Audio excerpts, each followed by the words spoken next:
Pakistan's Prime Minister Imran. You've been saying basically that you are always open to dialogue with the Indians to end the issues that you've been having with it for many, many decades, particularly the issue of Jammu and Kashmir. Now, it's been now a year since the Indians decided to revoke the special designation of the region, effectively annexing Jammu and Kashmir. Do you have any hopes that with Narendra Modi you can sort it out? Hashim, look, let me just make it clear.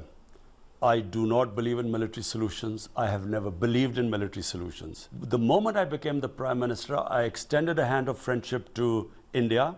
But the tragedy of India, Hashim, is India is being ruled by an extremist. It's an extremist government. It is a Hindu supremacist government inspired by the ideology is inspired by the Nazis. And what I'm saying, the Nazi Germany, what I'm saying, all you have to do is look at the history of RSS, which basically is ruling India now. It was an extremist organization. RSS thrice was outlawed in India as a terrorist organization. They now control 1.3 billion people nuclear armed. That's the tragedy what's happened in India. I know India better than most Pakistanis. It's not just that our neighbors, we are threatened. It's not what they're doing in Kashmir. Hashim, it's for people in India. The sensible, the normal people in India. It's a tragedy for them what is happening there. But don't you see that Pakistan itself should understand that they cannot continue as a country to see themselves as the victim forever? And just I'll give you a hint here. You've been trying to rally international support. The United Nations Security Council met 3 times about Kashmir. Absolutely no strong sign of solidarity with your country. All symbolic gestures. Don't you feel like you've been abandoned by Western allies?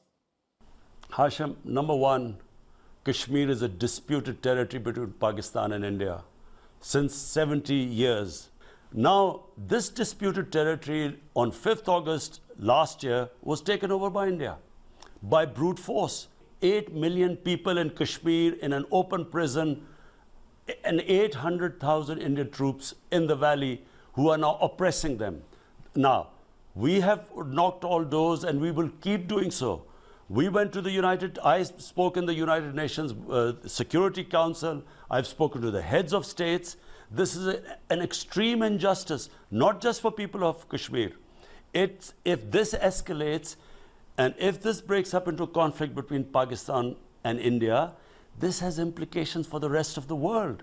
That's why it's serious. But why the world is not saying anything right now? This is the problem. Because, Hashim, listen, Hashim, let me make it clear. No, Hashim, let me make it clear. Sure. The reason why the world or certain parts of the world are not responding, because unfortunately, countries worry about their commercial interest. They look upon India as a huge market. And so they are willing to ignore this huge travesty of justice that is taking place there. It doesn't mean that we will sit down quietly and accept this. We will keep trying.